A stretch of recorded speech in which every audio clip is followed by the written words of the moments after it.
Okay, Sadie. Come. Good girl. Okay, sit. Good girls. Okay, lay down. Sadie, lay down. Good girl. All right, good girl. Sit. Oh, you're such a good girl. Lay down. Sadie, lay down. Lay down. Good girl. You're such a good pupper. Good girls. Okay. Good girl. Didn't even have to tell you. Okay. Lay down. Good girl. So we'll do a long-term or medium-term update on the mini Aussie, Sadie. Sadie's a good girl. She's a tricolor mini Aussie. She was born June 13th. So she's going on 7 months of age. She just had her surgery. She was spayed about 3 weeks ago, and she has dissolvable stitches, and that all went real well. But Sadie is a good puppy. She was 18 pounds at 6 months when she had her surgery, and I think she's probably around 20, and she may get up to 25 by the time she's full grown. But she's got a good appetite. She likes to eat. I feed her the same kind of diet that I fed Scout. Scout lived to be 15 and a half, and she was in pretty good health until the last 6 months. The last couple of years she had arthritis, but she did good until she developed heart failure.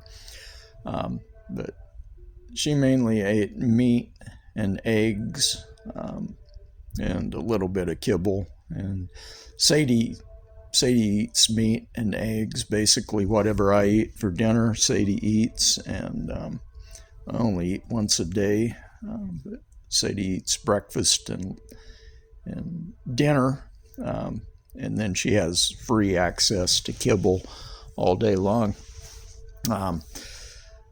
She's she has a lot of energy, and we live in the country on a farm, so she does a lot of hiking. I take her on a good long walk, which means I walk, a half a mile, and Sadie runs 2 or 3 miles during that time. So, but she learns quickly, especially now that she's a little older.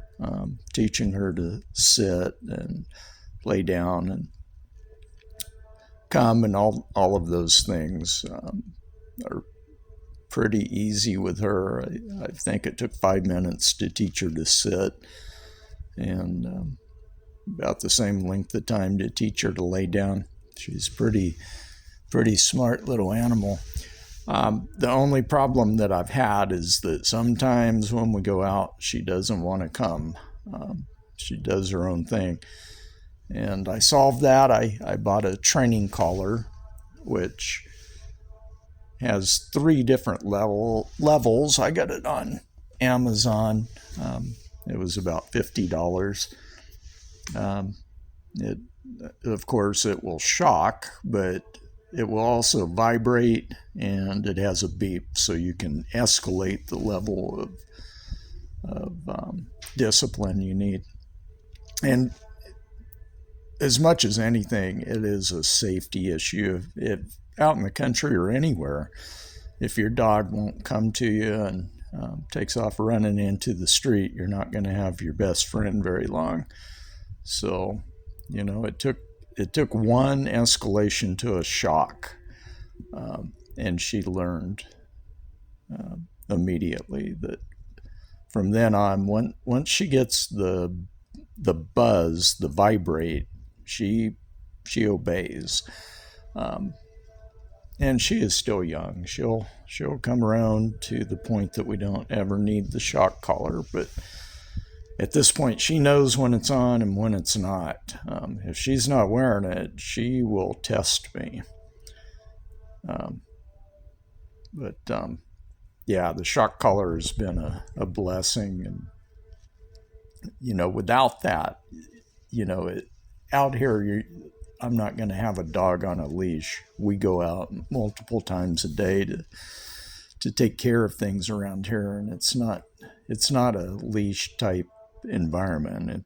She's here to be my companion, but also to help in certain ways, to alert me certainly to the presence of wild animals or wild people. That's her primary job. But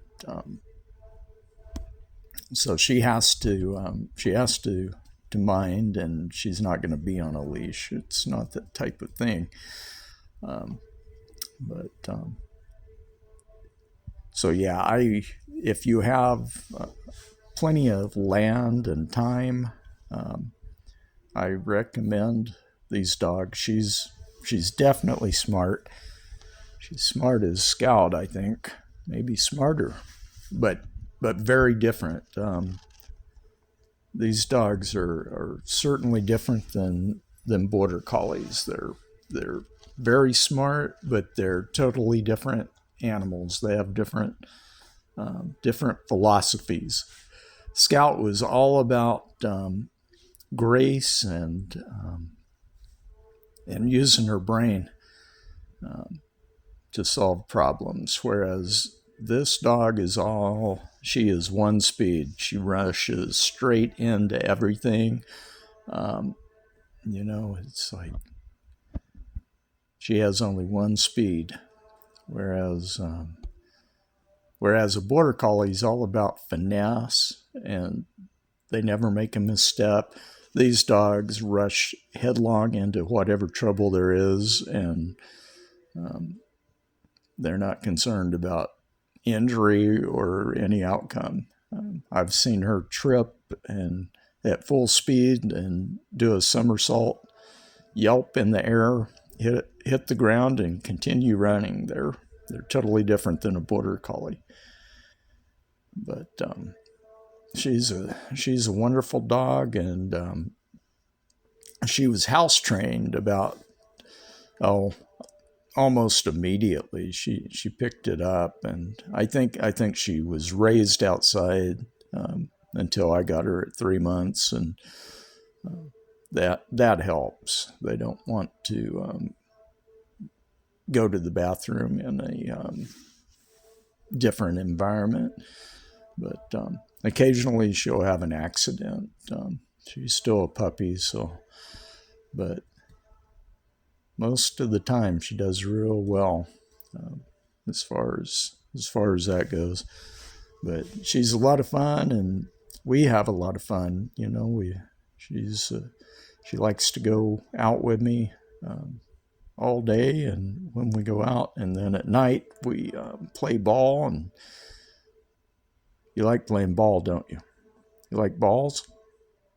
She does, but I'll sit on the couch and we'll play ball for a half hour, and then we'll do some obedience training with treats. And